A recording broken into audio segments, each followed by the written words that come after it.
For our one and only 4:15 game, we got number 22 Texas, who's 5-2. Traveling Mississippi State, who's 4-3, and was eliminated from playoff contention last week by my Gators, baby. Let's go. Texas favored by 7 on the SEC network. Arch Manning's gone 114 and 189, thrown for 1,449 yards, 12 touchdowns, 5 interceptions. Quintrevian Wisner's had 58 carries for 222 yards and 2 touchdowns, and Ryan Wingo's had 24 catches for 320 yards and 4 touchdowns.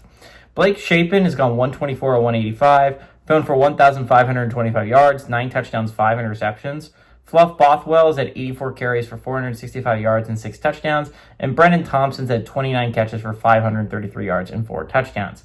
Texas is 3-2 against the Bulldogs all time. Last 2 games have gone to Texas in 1998 and 2024.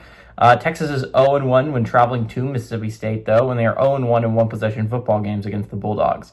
Sark is 1-0 during his tenure against Mississippi State, and Levy is 0-1 against the Longhorns. Okay, again, Texas is a really interesting team because if you look at their resume, it's honestly not that bad. As far as two-loss teams go, it's not the worst resume I see on the board. Are there better resumes? For sure, right? Tennessee has a significantly better resume, but I don't know. Texas doesn't have a bad resume if you aren't looking at the eye test, right? Lost to Ohio State on the road by 7.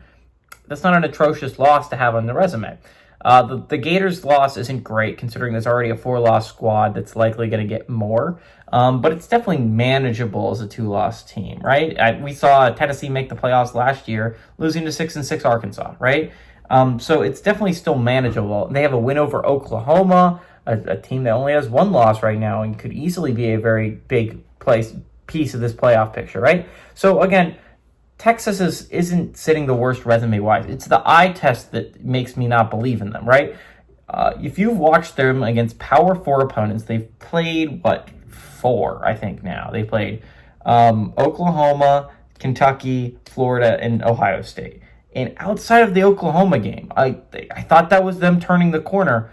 They haven't looked good offensively. Against Kentucky, they looked really bad.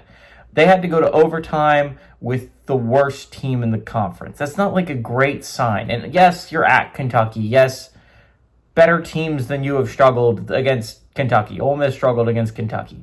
But there's a difference between how you struggled, man. You weren't able to do anything offensively. And you haven't been able to do anything offensively against everyone but Oklahoma. I was really the only team we were able to do things offensively against. Mississippi State's not a bad football team. This should be an elimination game if they didn't find a way to blow the Florida game. Easily probably is going to be the heartbreaker of the year if you're a Mississippi State fan.